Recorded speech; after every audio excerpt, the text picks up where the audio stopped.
ஏன் இங்கே உட்காந்து எக்ஸாம் எழுதிட்டுருக்கா? ஆ காட்டு, என்ன எக்ஸாமு? என்ன எக்ஸாம் பாப்பா? ஏன் இங்கே உட்காந்து எழுதிட்டுருக்கா? யார் இங்கே உட்காந்து எழுத சொன்னது? எந்த மிஸ்ஸு? பிரின்ஸிபல் மிஸ்ஸும் உனக்கு இங்கே உட்காந்து படியில் உட்காந்து எக்ஸாம் எழுத சொன்னாங்களா? ஆ இதுக்கு முன்னாடி எப்போ எழுதுன எக்ஸாமு? ஆ மண்டே இப்போ இங்கே தான் உட்காந்து எழுதுனியா?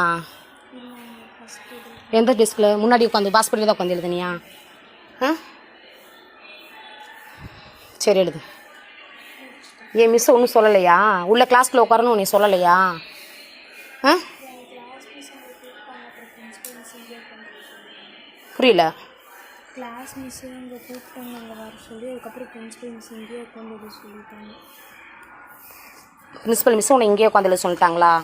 ஆ ஏஜ் அட்டன் பண்ணால் உள்ளே உட்காந்து ரூமில் உட்காந்து எழுதக்கூடாதாம்மா? வீதியில் உட்காந்து தான் எழுதணுமா? ஆ